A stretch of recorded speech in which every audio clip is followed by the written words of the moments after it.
दशांग सत्यम पंचारक सत्यम योग वयोगा सत्यम सांस ही सत्यम। तो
दशांग सत्यम पंचारक सत्यम।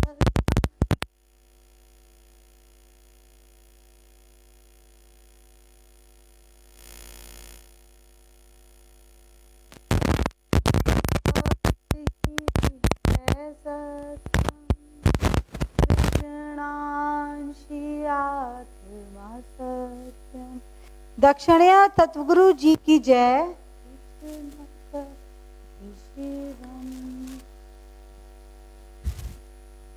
कृष्णीष्ट भगवान की जय। सभी तत्वों को मेरा प्रणाम। युगल भगवान को मेरा प्रणाम।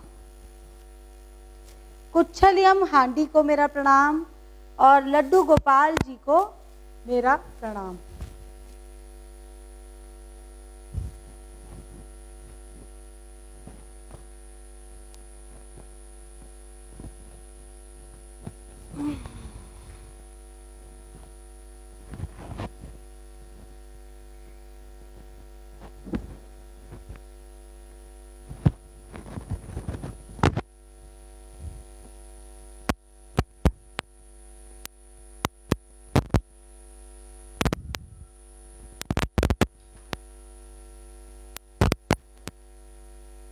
प्रणाम।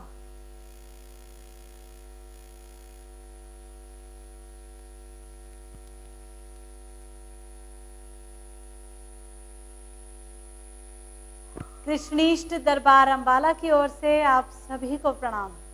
मैं हूं यहाँ की केयर टेकर डॉक्टर निधि अग्रवाल। मणिदेव की मैं कहलाती हूँ डॉक्टर, क्योंकि नेचुरोपैथी में मैंने डॉक्टरी की है, और मणिदेव की क्योंकि महिलाओं को कैसे अपने आप को तैयार करना है योग के लिए, विवाह के लिए, ये मैं सिखाती हूँ, कन्याओं को विशेषकर।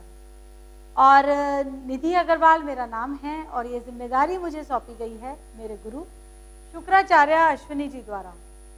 शुक्राचार्य अश्विनी जी को प्रणाम।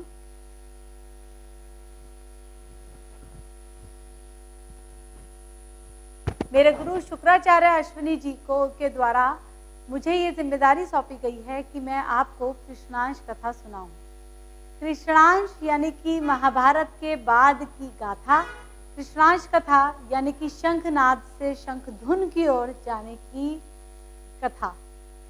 कृष्णांश कथा सुनाती है काल के उस दौर के बारे में जिसमें अब हम रह रहे हैं, जिसे हम कलयुग कहते हैं। कुछ लोग कलयुग को काला युग और कुछ लोग कलयुग को काली का युग मानते हैं। जो लोग काला युग मानते हैं वो ये कहते हैं कि इस दौर में बीमारियां, कष्ट पीक पर होते हैं, बेईमानी, छल कपट एक्सट्रीम पर होता है। और जो लोग इसे काली का युग मानते हैं वो ये कहते हैं कि इस दौर में काली की पूजा देती है विशेष परिणाम। नवरात्रे चल रहे हैं, आइए आज इन्हीं सब विषयों पर चर्चा करेंगे। शुरुआत करेंगे प्रार्थना करके। दोनों हाथ खोल लें और मेरे साथ बोल बोल के ये प्रार्थना करें।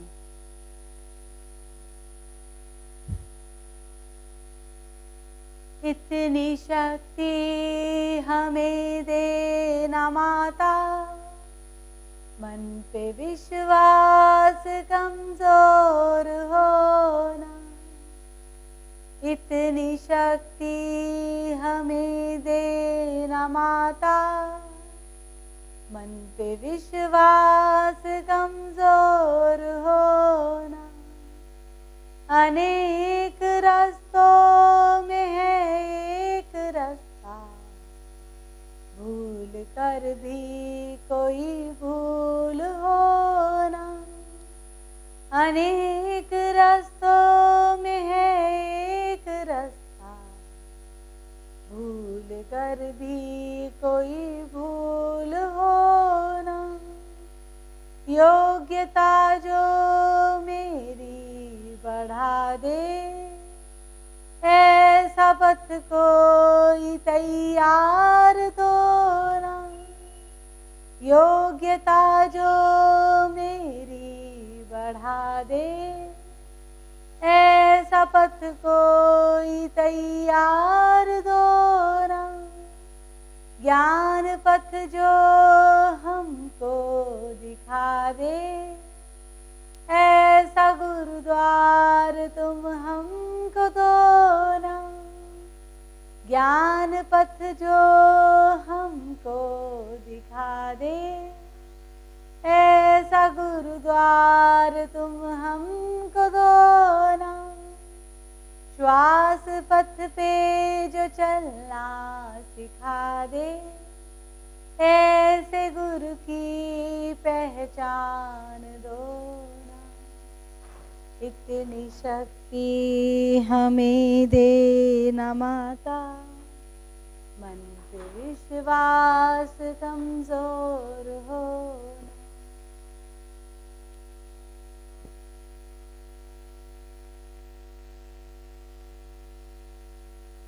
कलयुग यानी कि काली का युग कहा जाता है। काली कौन है? काली के बारे में हमें क्या पता है?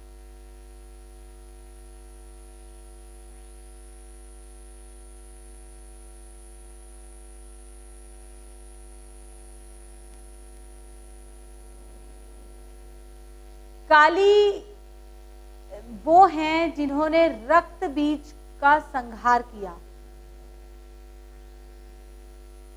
काली के बारे में हम पौराणिक कथाओं के माध्यम से जानते हैं। दरअसल ये हमारी हिस्ट्री है।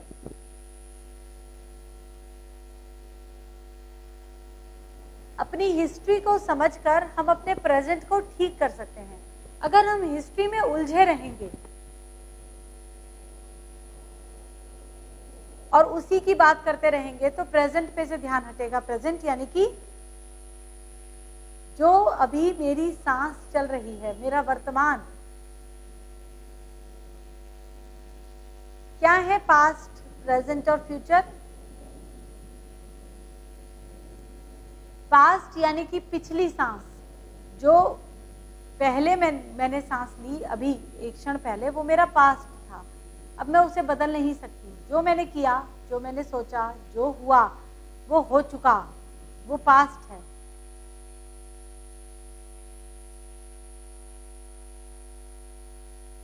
प्रेजेंट यानी कि मेरा वर्तमान। पास्ट राइट्स फ्यूचर, मेरे पास्ट में मेरा फ्यूचर लिख दिया, निर्धारित कर दिया। तो इसलिए फ्यूचर यानी कि अगली सांस पता नहीं आएगी कि नहीं आएगी, कितनी आएगी। Future is always uncertain. Past rights future, पर हमारे लिए ये जानना बहुत मुश्किल होता है कि फ्यूचर में क्या लिखा है। तकरीबन इम्पॉसिबल। तो इसलिए फ्यूचर के बारे में सोचना बेकार है। पास्ट में उलझे रहना भी बेकार है, क्योंकि वो बीत चुका है। पिछली सांस बीत चुकी है।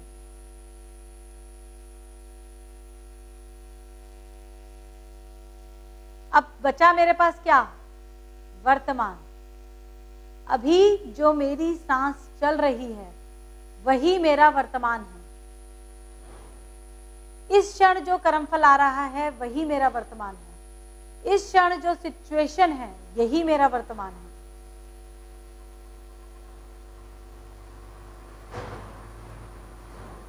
पास्ट राइट्स फ्यूचर, तो इसका मतलब फ्यूचर बनाने की तो हमें कोई जरूरत नहीं, वो तो लिखा जा चुका है,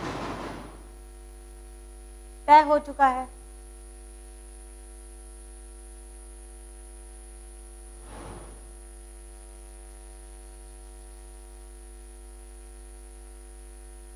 सफरिंग इन द प्रेजेंट,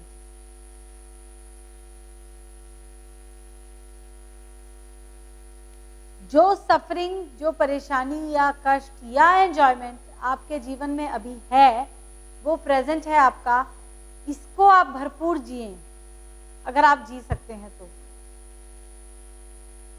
लेकिन अमूमन हम हिस्ट्री में उलझे रह जाते हैं, ओहो 2 दिन पहले ये हो गया, या फ्यूचर में उलझे रहते हैं कल क्या होगा।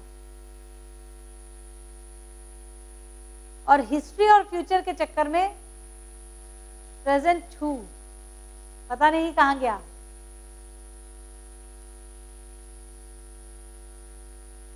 और ऐसे धीरे धीरे लाइफ में से एंजॉयमेंट गायब होना शुरू हो जाता है, क्योंकि एंजॉयमेंट तो प्रेजेंट में है, प्रेजेंट में हम रहे नहीं, हमने ध्यान ही नहीं दिया, वर्तमान हमने जिया ही नहीं। कब आया कब गया पता ही नहीं, अपनी इस सांस का तो पता ही नहीं चला कब आई और कब गई।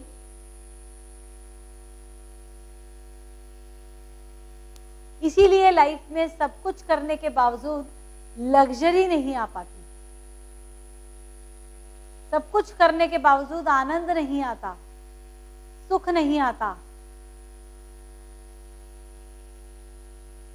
क्योंकि ये कमाए जाते हैं, खरीदे नहीं जा सकते। लग्जरी, सुख, आनंद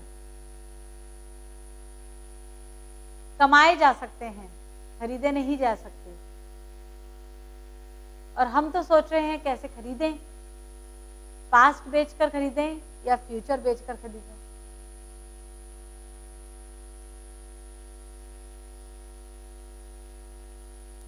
तो हिस्ट्री किस चीज के लिए है, हिस्ट्री के बारे में हमें क्यों जानना होता है। हिस्ट्री का मतलब 50-100 साल पहले की हिस्ट्री नहीं, हिस्ट्री मतलब सभी युगों की हिस्ट्री, सतयुग, द्वापर युग, त्रेता युग, सतयुग, त्रेता युग, द्वापर युग और कलयुग, जो भी कुछ हुआ है, जो फैक्ट्स हैं, अब वो फैक्ट्स हैं, हो चुका वो, उसके बारे में जानना जरूरी है।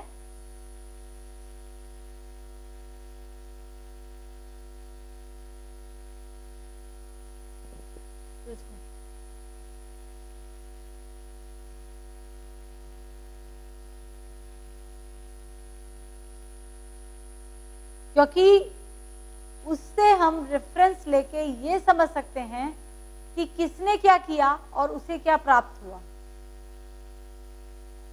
जैसे रामायण से हम सीखते हैं कि किस्मत कुछ नहीं होता। राम दशरथ के घर जन्म लिया था उन्होंने, बड़े पुत्र थे, सभी योग्यताएं रखते थे, विष्णु के अवतार थे, फिर भी जीवन कहां बीता, वन में 14 वर्ष। राज्याभिषेक की तैयारी थी, गुरु वशिष्ठ ने मुहूर्त निकाला था, फिर भी वनवास मिला। किस्मत कुछ नहीं होता, ये हमने रामायण से सीखा।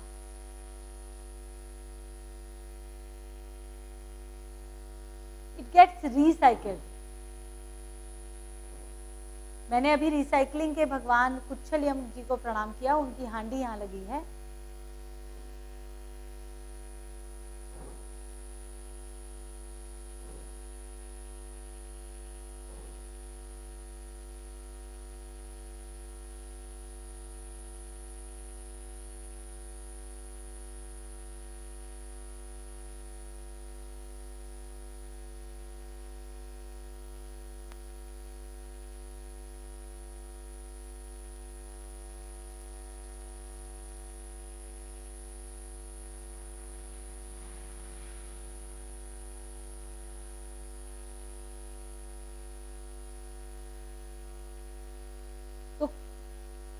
रिसाइकिल हो जाती है किस्मत, इसलिए किस्मत कुछ नहीं होता, हमने रामायण से सीखा। महाभारत से हम क्या सीखते हैं? कौन क्या करता है उसको क्या मिलता है, पुत्र मोह का क्या रिजल्ट है, गद्दी के प्रति, चीजों के प्रति निष्ठा रखेंगे तो क्या रिजल्ट है, भीष्म के जीवन से हम सीखते हैं। आंखों पे पट्टी बांध ली, मैं अपनी नेक्स्ट जनरेशन को नहीं देखूंगी, मैं ससुराल को नहीं देखूंगी, ना देखो, क्या रिजल्ट मिला गांधारी को? एक्सपेरिमेंट करने लगे कुंती, क्या रिजल्ट मिला? बदला लेने की भावना, इंपल्सिवनेस, इंपल्सिव होके बोल दिया। द्रौपदी, किसको क्या मिला ये हम क्लियरली देख सकते हैं महाभारत में, क्या करने से हमें क्या प्राप्त होता है।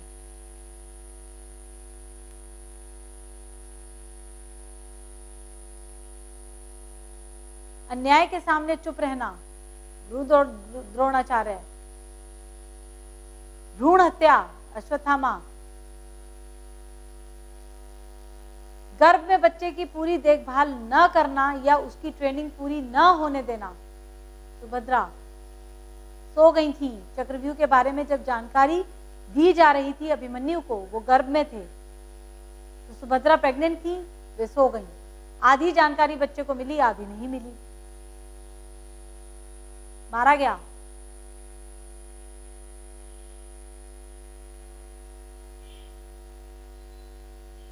हमें क्या चाहिए, हमें क्या करना है, ये हम अपनी हिस्ट्री को देखकर समझ सकते हैं, अगर इतनी योग्यता जागृत कर लें तो मैं आपसे काली के बारे में बात कर रही थी कि काली कौन है।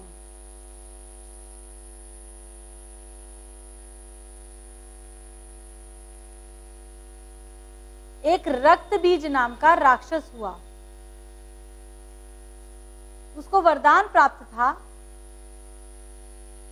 कि जहां भी उसके खून की एक बूंद गिरेगी वहीं उसका एक क्लोन खड़ा हो जाएगा। हम क्लोनिंग टेक्नोलॉजी को कहते हैं कि ये लेटेस्ट साइंस है। रक्त बीज का क्लोन बन जाएगा, उसको ये वरदान मिला हुआ था, जहां उसके खून की एक बूंद गिर जाएगी। 4 बूंद गिरी तो 4 रक्त बीज और खड़े हो गए।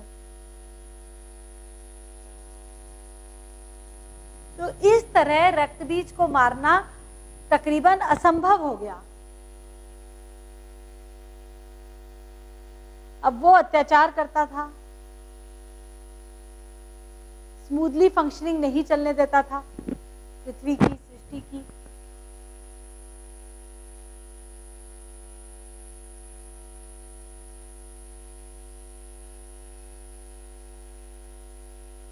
तो माँ काली से, महाकाली और माँ काली ये अलग अलग हैं, इनमें मिक्स मत करिएगा। मैं माँ काली की बात कर रही हूँ, काली की, महाकाली की नहीं बात कर रही हूँ, उनके बारे में शायद मैं बात कर भी ना पाऊं। मैं माँ काली की बात कर रही हूँ।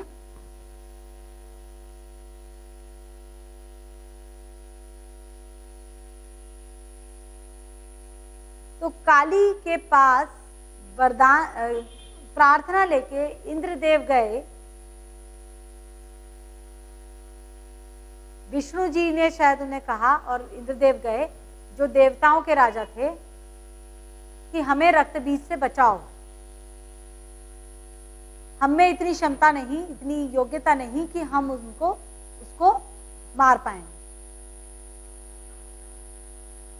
तो काली के पास एक खप्पर था, खप्पर एक कटोरे जैसा आप मान सकते हैं, और एक हथियार है उनके हाथ में। आप देखेंगे काली के हाथ में एक कटोरा है और एक सी शेप में दराती जैसे कहते हैं आजकल, वो खप्पर उसे कहा जाता है, वो उनके हाथ में होता है। और उनकी जीभ से आप देखेंगे कि उनकी जीभ बड़ी सी बाहर निकली हुई है और खून टपकता है, और उनकी आंखें भी बड़ी भयानक लगती हैं। जब भी आप काली का कहीं मूर्ति देखें, रूप देखें, तो आपको ऐसे ही देखने को मिलेगा। वो क्या परिलक्षित करता है?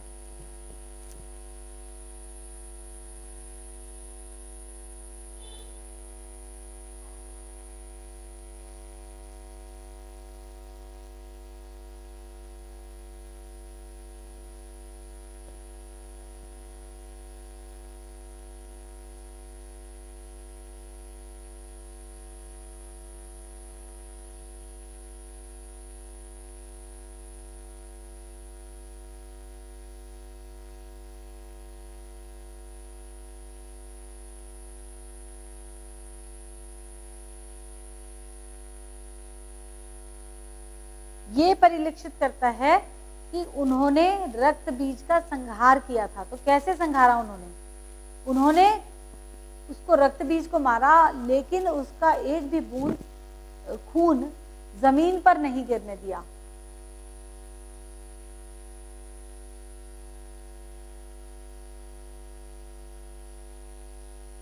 खुद पी गई। कहां डालें, कहां फेंकें, कहां गिराएं? जहां गिराएं वहीं पे एक रक्त बीज नया खड़ा हो जाए। तो वो पी गई उस खून को।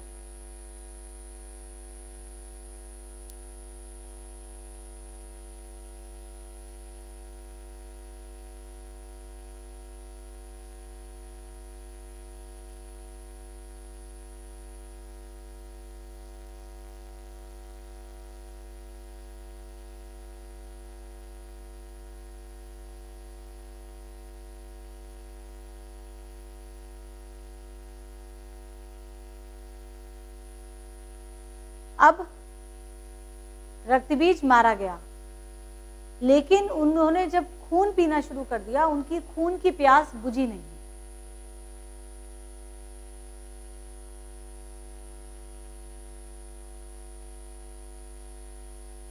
तब उनको विष्णु जी ने कहा कि आप महाभारत के समय तक इंतजार करिए, कल द्वापर युग के एंड में, कलयुग की शुरुआत में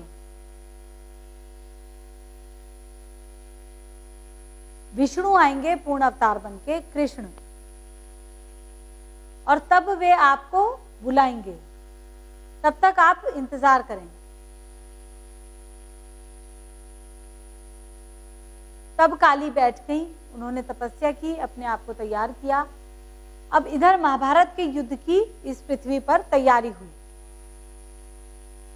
छल कपट बहुत ज्यादा बढ़ गया था। विष्णु स्वयं आए थे पूर्ण अवतार बनके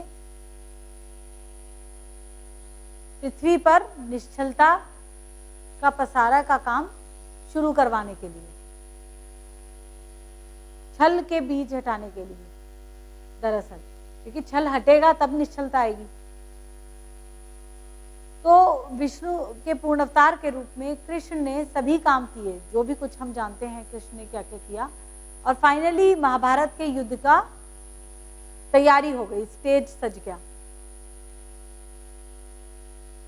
जितने भी सो कॉल्ड योग्य पुरुष थे, जो जिन्हें लगता था कि हमें लड़ना आता है, हम बहुत काबिल हैं, उन सबको एक दूसरे के सामने खड़ा कर दिया गया।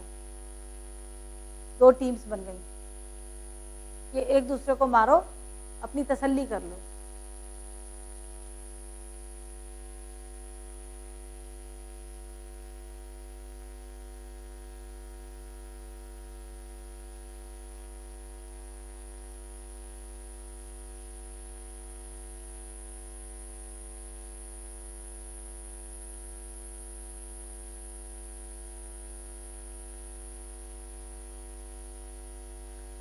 तो अब कृष्ण, क्योंकि वे जानते थे, समझ रखते थे, वे ये बात समझते थे कि जो ये तपस्वी हैं, जो ये तपस्या तो उनकी थी ही ना, अर्जुन थे, गुरु द्रोणाचार्य थे, भीष्म पितामह थे, कर्ण था, सूर्यपुत्र स्वयं, ये देवताओं के पुत्र थे, 5 पांडव, 6 पांडव एक्चुअली। कर्ण को पांडवों में गिना नहीं जाता, पर 6 पुत्र थे, कुंती के 6 देवताओं के पुत्र थे। दुर्योधन अति पराक्रमी, इनकी इतनी योग्यता थी, इतनी कैपेबिलिटी थी कि अगर इन्हें युद्ध के थ्रू ये ना खत्म होते तो वे हजारों साल तक इस पृथ्वी पर रहते। इसलिए ये जरूरी था कि आपस में एक दूसरे को मार दें। समाज को ये संदेश देना जरूरी था कि अगर तुम लड़ने में ही इंटरेस्ट दिखाते हो, लड़ने की योग्यता ही विकसित करते हो, तो तुम्हें क्या मिलेगा? सिर्फ तुम्हारे परिवार नष्ट होंगे, पुरुष मारे जाएंगे।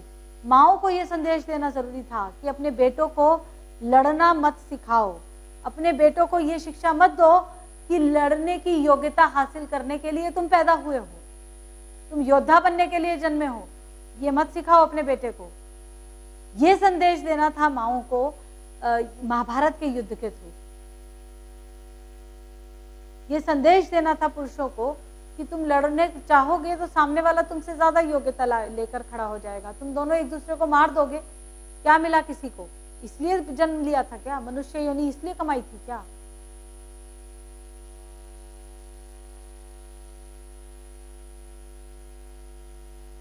लेकिन ये लोग जो महाभारत के युद्ध में थे, सेनाएं थी, करोड़ों लोग थे, तकरीबन इस पृथ्वी के सारे पुरुष थे जो योग्य थे, जो लड़ने के काबिल थे, सारे सारे मेल्स। आप इमेजिन कर सकते हैं सिचुएशन, वो वर्ल्ड वॉर थी, पहला विश्व युद्ध।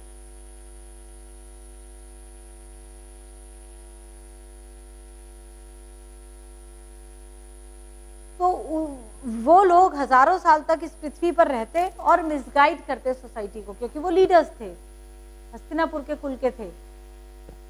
हस्तिनापुर भारत का स्ट्रॉन्गेस्ट राज्य था, वही समाज को लीड कर रहे थे और खुद ही मिसगाइड थे, तो जरूरी था अब उनका हटना। इसलिए इस तरह, हालांकि कृष्ण ने लास्ट तक उन्हें मौका दिया, ये भी कहा दुर्योधन से कि 5 गांव दे दो, तुमसे कुछ नहीं मांगेंगे, पर दुर्योधन ने इनकार कर दिया, वो युद्ध चाहता था। जब कृष्ण ने देखा कि अब युद्ध नहीं टल सकता, और वो ये बात जानते थे कि अगर इनका खून, इन लोगों का खून पृथ्वी पर गिरेगा तो ये पृथ्वी फट जाएगी, इतनी एनर्जी इनके खून में है, इतनी तपस्या इन लोगों ने कर रखी है कि अगर इनका एक बूंद भी खून जमीन पे गिरता है तो पृथ्वी को बहुत नुकसान होगा। इसलिए उन्होंने अब तब किया काली का आह्वान।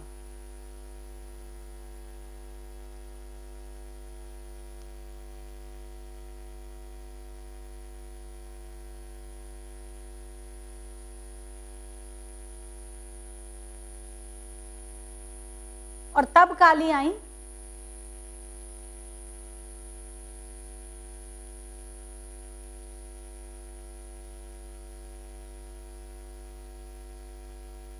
और उन्होंने खुद संहार किया महाभारत में सबका।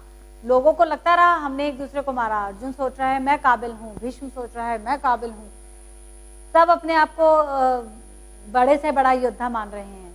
लेकिन महाभारत के बाद जब आपस में ये तय करने लगे पांडव कि कौन बड़ा योद्धा, किसने ज्यादा पराक्रम दिखाया, तब श्री कृष्ण ने कहा कि बर्ब्रीक की घटना में सुनाने लगी तो फिर से एक वो बहुत लंबी घटना है। बर्ब्रीक ने साक्षात महाभारत का युद्ध देखा था, वे गवाह थे महाभारत के युद्ध के। बर्ब्रीक का सिर स्थापित किया गया था और उन्होंने ये वरदान मांगा था कृष्ण से कि मैं महाभारत देखना चाहता हूँ, तो कृष्ण ने उन्हें ये वरदान दिया था कि आप पूरी महाभारत देख सकेंगे। तो जब बर्ब्रीक ने महाभारत देखी तो कृष्ण ने फाइनली कहा कि उन्हीं से पूछा जाए कि किसने ज्यादा पराक्रम दिखाया महाभारत के युद्ध में। और सब लोग गए बर्ब्रीक के पास, उनसे पूछा कि किसने ज्यादा मारा लोगों को, तो बर्ब्रीक हंसने लगे। उन्होंने कहा कि आप लोग तो सिर्फ वार कर रहे थे, दरअसल काली ने मारा सबको, और उन्होंने अपने खप्पर में, अपने उस कंटेनर में जो उनके पास था उसमें सारा खून इकट्ठा करके पिया, एक भी बूंद उन्होंने खून की गिरने नहीं दी जमीन पर। तो ये काम तो सारा संहार करने का काली ने किया है। हर युग में संहार का काम काली ही करती हैं। जो महाभारत के युद्ध में उन्होंने किया, ये बात बर्ब्रीक ने बताई।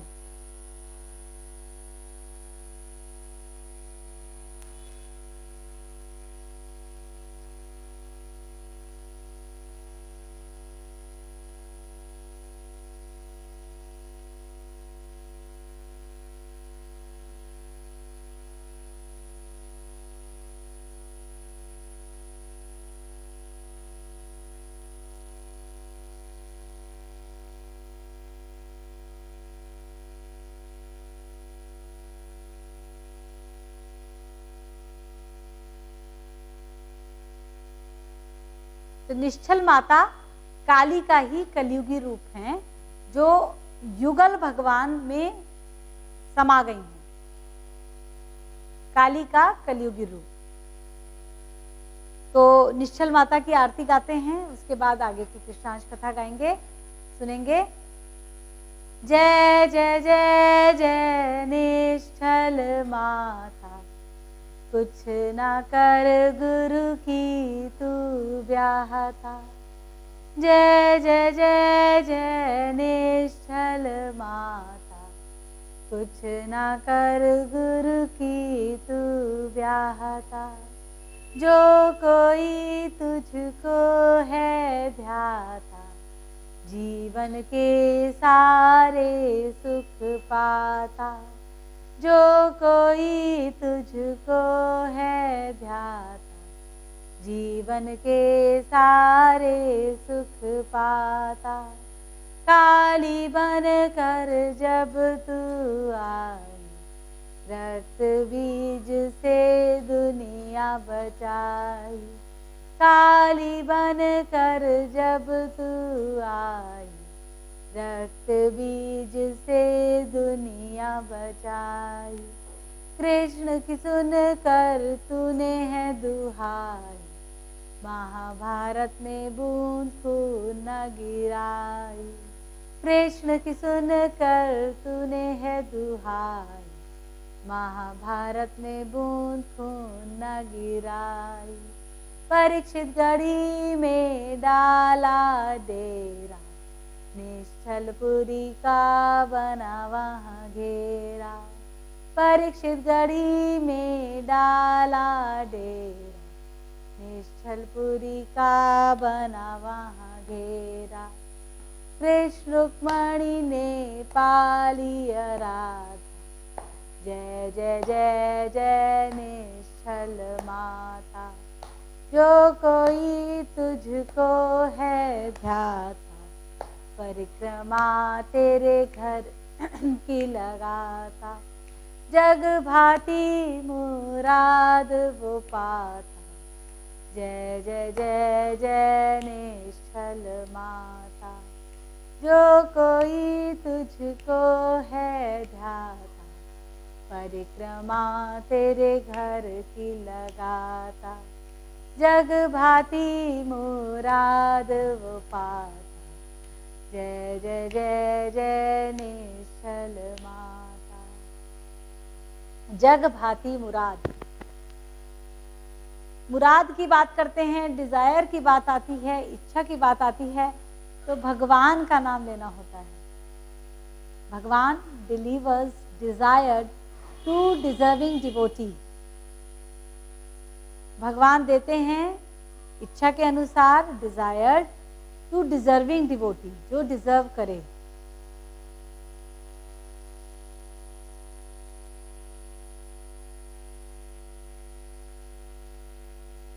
अब संहार के बाद क्या? सृजन। सृजन के लिए चाहिए टेक्नोलॉजी।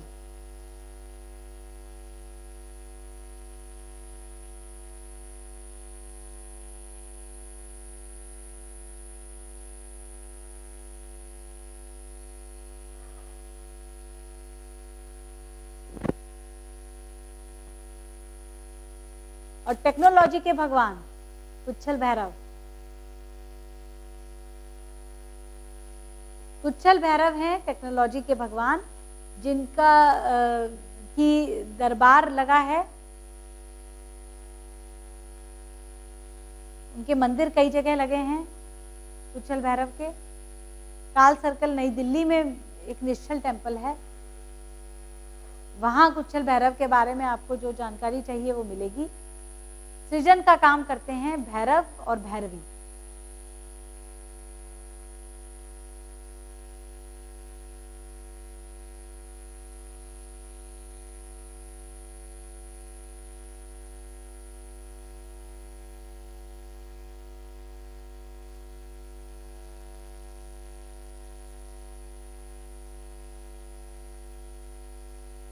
और कृष्णांश कौन है? कृष्णांश भगवान हैं जिनके 64 रूप हैं। जैसे मैंने कहा उच्छल भैरव भगवान सृजन के भगवान, उच्छल विष्णु ये सृष्टि की पालना को देखते हैं। कृष्णीष्ट भगवान 18 तत्वों के मालिक, दक्षिणया तत्वगुरु जी, गुरु इस गैलेक्सी के गुरु पद पर हैं। शुक्राचार्य जी रेमेडी सिस्टम बताते हैं।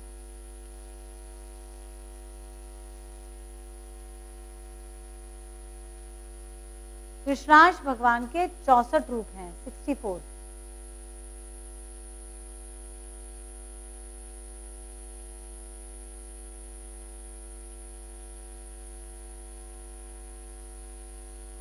और इन 64 रूपों में से आपको ये पता होना चाहिए कि आपको क्या चाहिए।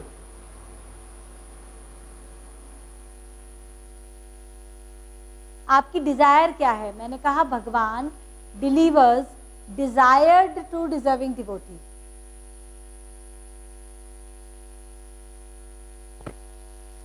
भगवान देते हैं इच्छा के अनुसार। तो अब आप कौन से भगवान से मांगे? 64 हैं, 64। तो आपको पहले ये पता होना चाहिए आपकी इच्छा क्या है।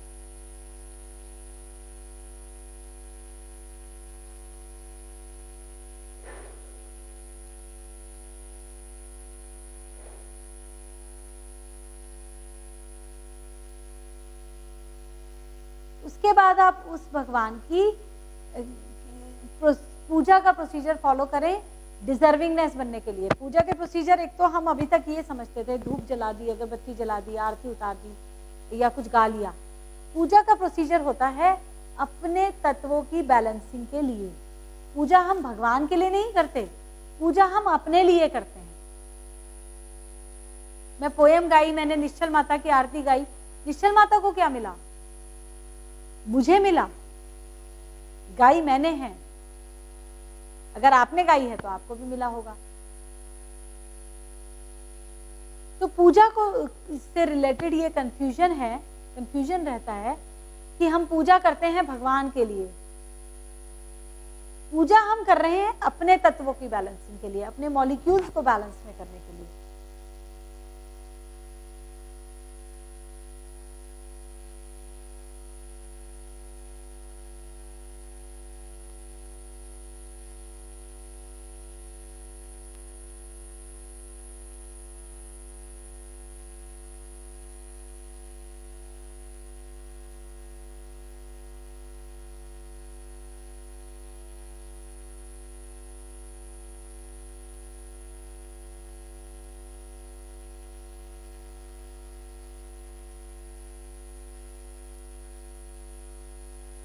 अपने मॉलिक्यूल्स को बैलेंस में करके क्या होगा?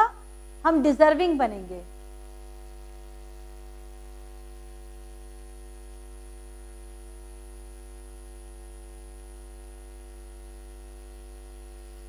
डिजर्विंग बनेंगे तो हम भगवान से अपनी इच्छा प्राप्त कर सकते हैं, इच्छा हम अपनी पूरी करवा सकते हैं।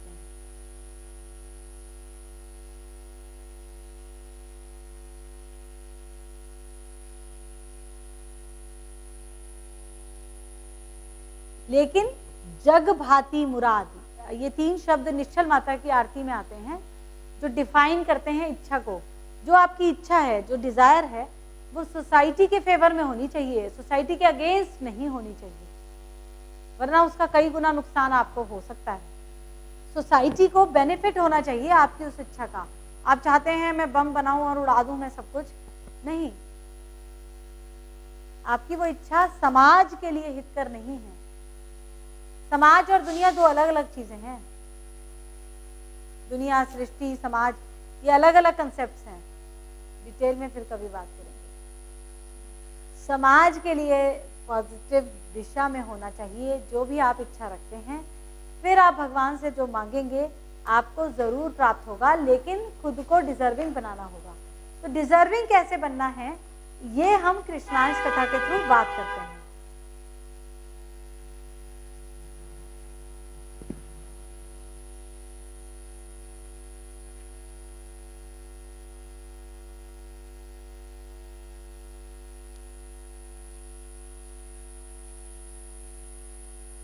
डिजर्विंग कैसे बनना है, उसके लिए सबसे पहले तो आपको कृष्णांश आत्मा है आपकी, यानी कि आपका जो सोर्स ऑफ एनर्जी है, 5 लेयर होते हैं जिसमें से एक लेयर है सोलिज्म लेयर, सोर्स ऑफ एनर्जी।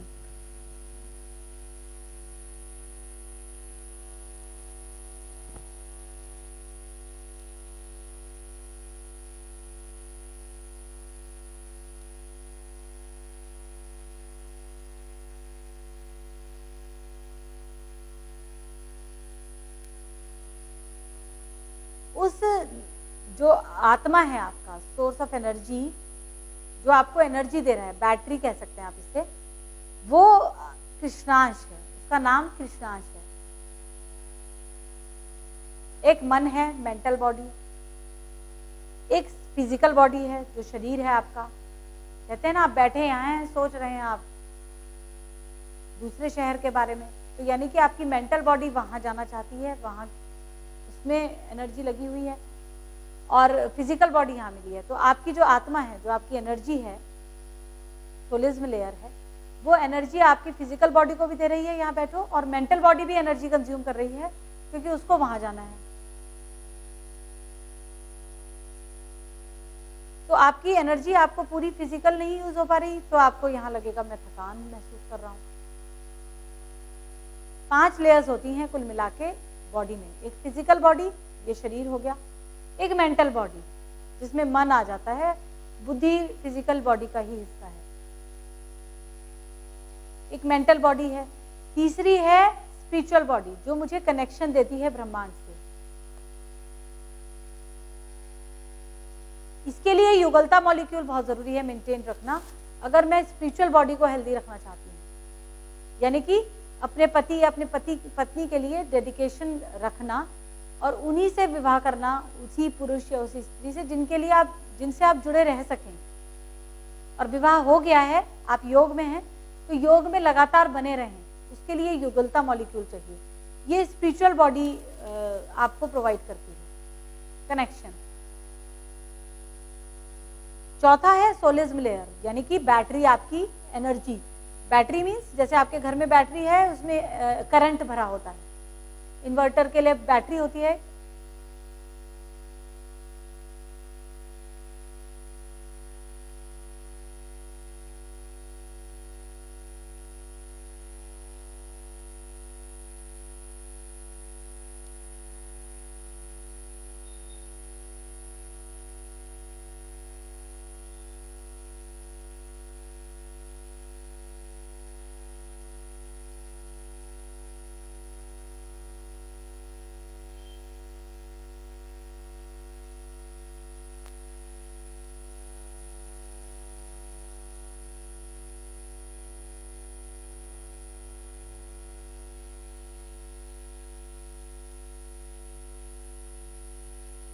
तो इस तरीके से एक होती है कॉन्जेनियल लेयर, यानी कि एनर्जी ट्रांसफर के लिए नेटवर्क होता है, कॉन्जेनियल नेटवर्क इसे कहा जाता है। आपके सारे शरीर को एनर्जी ट्रांसफर, तो वो आपके चारों शरीर को भी एनर्जी ट्रांसफर हो रही है, तीनों शरीर को, और सारी बॉडी पार्ट्स को एनर्जी ट्रांसफर हो रही है।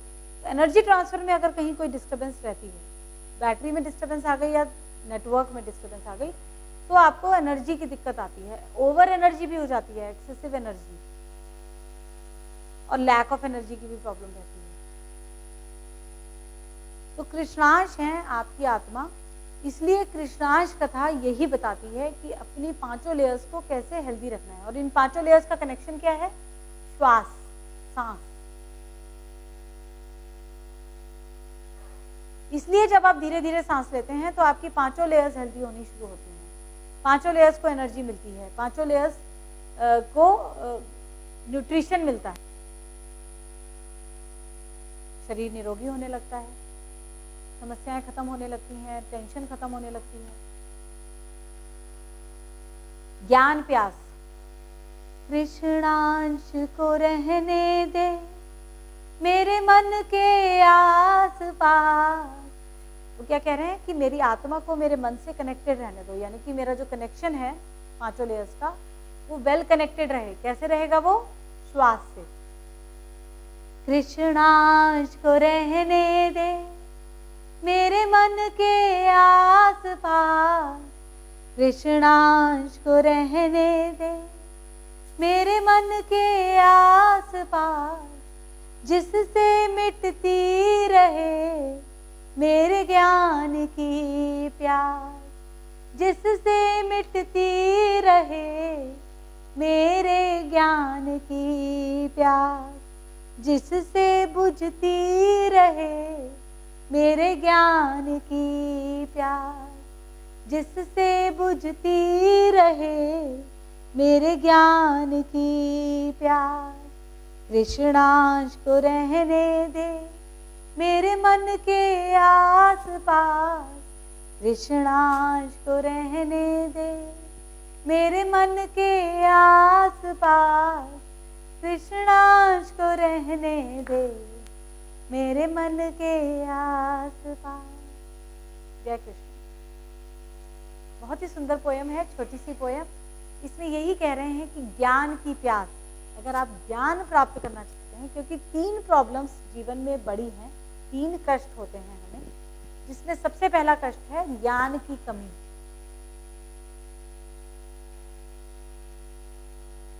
दूसरा कष्ट है एनर्जी की कमी।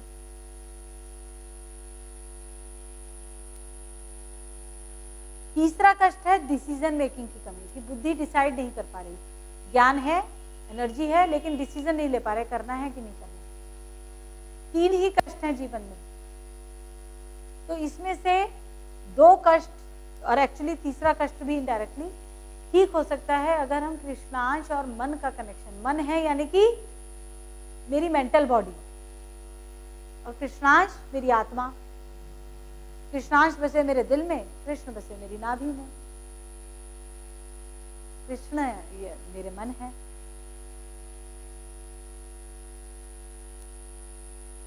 तो जितना कृष्णांश और मन को हम आसपास लाएंगे, इसके लिए प्रोसीजर्स हैं। निष्ठा योग, मन और नाभि के कनेक्शन के लिए निष्ठा योग है, और श्वास योग पूरा दिन अगर आप करें, धीरे धीरे सांस लेने की प्रैक्टिस, तो बहुत जल्दी कितनी भी पुरानी से पुरानी समस्या क्यों ना हो, पुराना से पुराना डिप्रेशन क्यों ना हो, तनाव क्यों ना हो, एप्रीहेंशन क्यों ना हो, भविष्य को लेकर चिंता क्यों ना हो, सभी से आपको मुक्ति मिल सकती है। सिर्फ आपको धीरे धीरे सांस लेने की प्रैक्टिस करनी है, श्वास योग करना है। उसके बाद आप कोई प्रोसीजर अपने लिए समझना चाहते हैं योग एंड योगा का, तो यू आर ऑलवेज वेलकम। किसी भी निश्चल टेम्पल से जानकारी प्राप्त कर सकते हैं। कृष्णीष्ट दरबार तो खुला ही है। इसके अलावा भी बहुत जगह ये सेंटर्स खुले हुए हैं, लेकिन आपको सांस की धीरे से प्रैक्टिस करना, धीरे धीरे इनहेल, धीरे धीरे एक्सहेल, ये तो आपको करना ही होगा।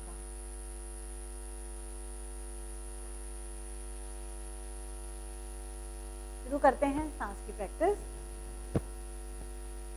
मैं हाथ की मुद्रा ऐसे बना रही हूँ, और मैं हाथ के साथ अपनी सांस को चलाऊंगी।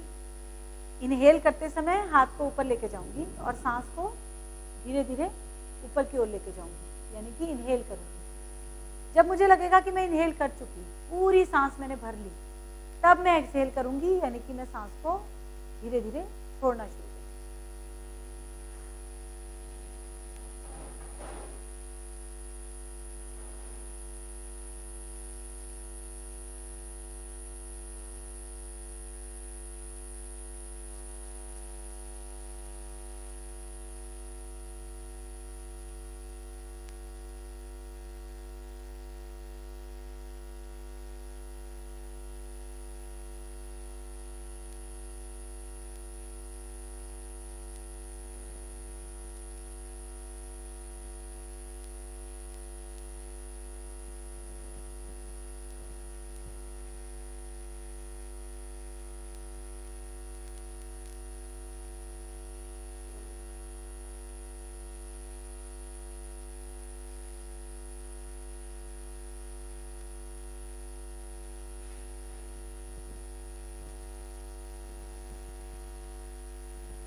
इस तरीके से हमें धीरे धीरे सांस लेने की प्रैक्टिस करनी है। अब मैं बिना हाथ उठाए सांस की प्रैक्टिस करूँगी, क्योंकि आप हर जगह तो हाथ उठा के प्रैक्टिस कर नहीं सकते।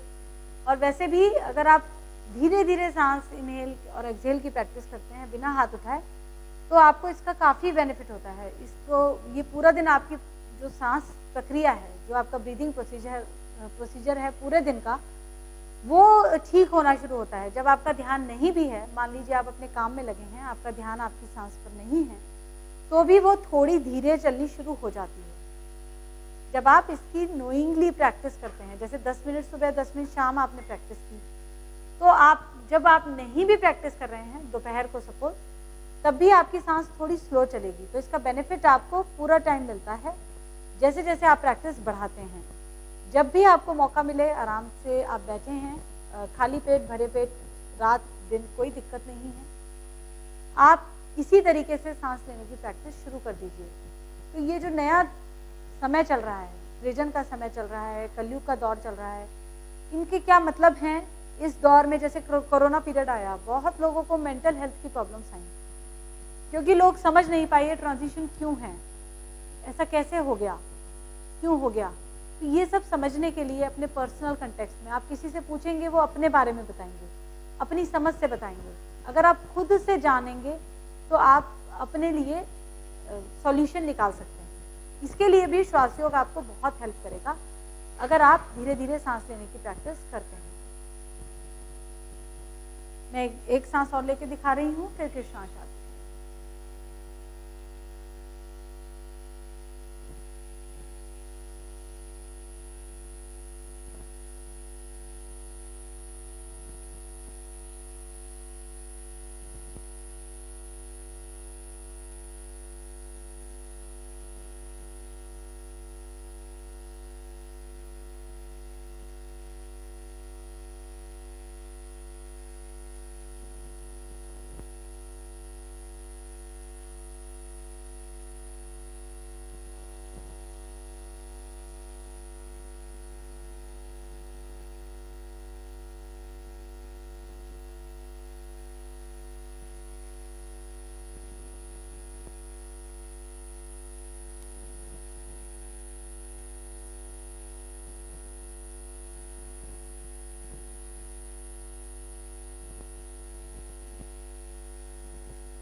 मैंने 2 सांस ली।